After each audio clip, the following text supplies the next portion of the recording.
normal P1 Here tracking. we have a majestic liftoff of LBM-3 M4 rocket carrying India's prestigious Chandrayaan-3 spacecraft. P2 tracking. Hello, I'm Lucy Gray. Welcome to the program. We start with a historic mission to the moon and the launch of India's Chandrayaan-3 spacecraft. दोस्तों, Indian space research organisation यानी ISRO India का space agency है जिसने अभी तक कई सारे space mission को सक्सेसफुली कंप्लीट किया है। इसरो ने अब तक वो सारे मिशंस को भी अंजाम दिया है जिसके बारे में बाकी के स्पेस एजेंसीज उससे एक्सपेक्ट भी नहीं किया था। चाहे वो 2013 के मंगलयान मिशन हो जो कि इंडिया को पूरे दुनिया में पहला देश बना देता है जो कि पहले ही प्रयास में मंगल के ऊपर लैंड करता है, या फिर चंद्रयान मिशन, और इसी टाइप के कई सारे अचीवमेंट्स इसरो ने प्राप्त किया है। लेकिन दोस्तों, ये सब जितना सुनने में आसान लग रहा है उतना एक्चुअली में है नहीं, क्योंकि आप ये फोटोग्राफ्स में देख सकते हैं कि कैसे रॉकेट को साइकिल के ऊपर बांध के ले जाया जा रहा है। शुरुआती में दोस्तों इंडिया का इंफ्रास्ट्रक्चर अच्छा नहीं था, इसलिए जैसे तैसे जुगाड़ करके इंडिया अपना पहला रॉकेट लॉन्च करता है। इसके दिन दोस्तों नासा स्पेस एजेंसी पूरे दुनिया के सबसे बड़ा स्पेस एजेंसी है। तो फिलहाल तो नासा इसरो से काफी ज्यादा टेक्नोलॉजी में आगे है। तो इस वीडियो में हम यही जानने वाले हैं कि इसरो को कैसे स्थापित किया गया और शुरुआती के दिन में इसरो के सामने वो क्या क्या चैलेंजेस आए और क्या इसरो कभी भी नासा को बीट कर पाएगा।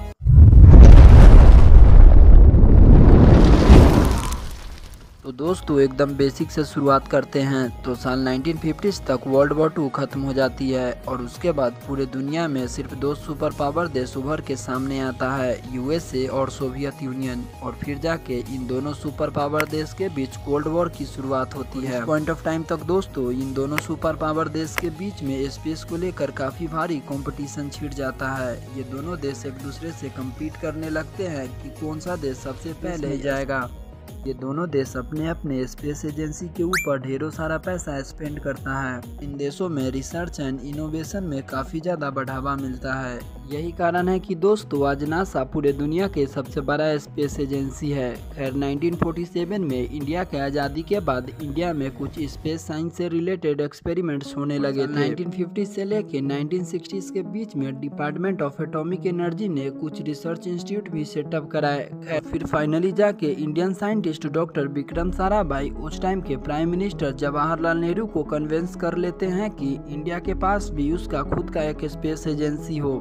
और फिर जाके साल 1962 में इसरो का गठन किया जाता है और इसरो का शुरुआती नाम इसरो नहीं बल्कि इनकोस्पार रखा जाता है, जिसका पूरा नाम Indian national committee for space research होता है। दोस्तों इसरो के गठन का पूरा श्रेय डॉक्टर विक्रम साराभाई को जाता है, इसलिए इन्हें इसरो का पहला चेयरमैन भी चुना गया। उनके लीडरशिप में साल 1967 में साउंडिंग रॉकेट रोहिणी को भी डेवलप किया गया। शुरुआती में इसरो को डिपार्टमेंट ऑफ एटॉमिक एनर्जी के अंतर्गत स्थापित किया गया था। फिर जाके साल 1972 में ऑफिशियली इनका नाम बदलकर इनकोस्पार से इसरो रख दिया जाता है और अब यह डिपार्टमेंट ऑफ स्पेस के अंदर आ जाता है। और फिर जाके साल 1975 में इंडिया सोवियत यूनियन के इंटरकॉस्मो प्रोग्राम में शामिल हो जाता है और सोवियत यूनियन के रॉकेट की हेल्प से इंडिया पहला अपना सैटेलाइट लॉन्च करता है जिसका नाम आर्यभट्ट रखा जाता है, जिसे चांद पे लॉन्च कराया गया। फिर जाके 7 साल बाद इसरो ने एक नया सैटेलाइट लॉन्च व्हीकल लॉन्च करता है जो कि 40 किलोमीटर वेट को कैरी कर सकता है विथ 400 किलोमीटर ऑर्बिट को चक्कर लगा सकता है। और इसके बाद इसरो ने SLV रॉकेट लॉन्च करता है। इसका मेन ऑब्जेक्टिव ये होता है नेटवर्क को ट्रैक करना, रेडार को ट्रैक करना, ग्राउंड स्टेशन की जानकारी देना और अदर कम्युनिकेशन को ट्रैक करना।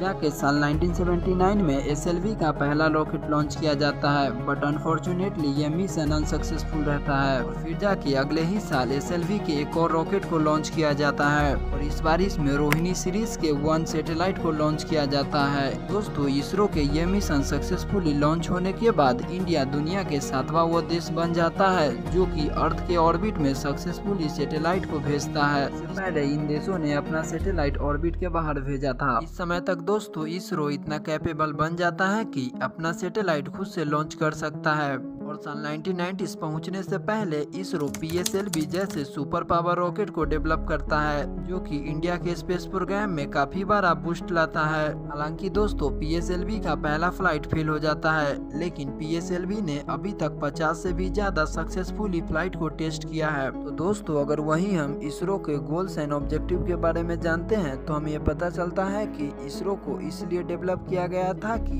इंडिया के स्पेस प्रोग्राम में डेवलपमेंट हो। इसकी वजह से इंडिया में टेलीकम्युनिकेशन, टेलीविजन ब्रॉडकास्टिंग और एप्लीकेशन के डेवलपमेंट में बढ़ावा मिले, जिसकी वजह से अगर हमारे देश में किसी भी तरह के डिसास्टर आता है तो इसके बारे में हमारे पूरे देश में जानकारी हो सके। और वहीं दोस्तों हम नासा के गोल्स एंड ऑब्जेक्टिव के बारे में बात करें तो नासा को इसलिए स्थापित किया गया था कि उस टाइम के सबसे बड़े कॉम्पिटिटर सोवियत यूनियन के स्पेस एजेंसी को टक्कर दे सके। तो कहा जाए तो दोस्तों नासा को दूसरे देशों के कंपटीशन में उतारा गया था। खैर नासा को शुरू से ही नए नए रिसर्चेस एंड टेक्नोलॉजिकल एक्सपेरिमेंट्स में बहुत ही ज्यादा इंटरेस्ट था।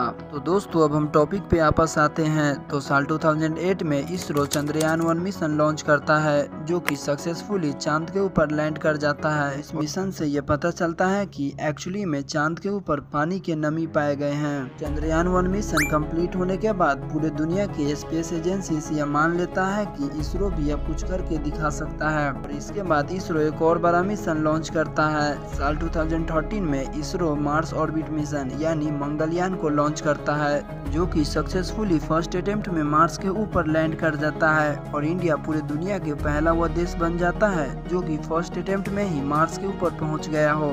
दोस्तों अब हम इसरो के कुछ फ्यूचर प्रोजेक्ट्स के बारे में जान लेते हैं। तो हाल ही में इसरो ने 14 जुलाई को चंद्रयान 3 मिशन को लॉन्च किया है, जो कि इंडिया के लिए एक बहुत ही इम्पोर्टेंट मिशन होने वाला है।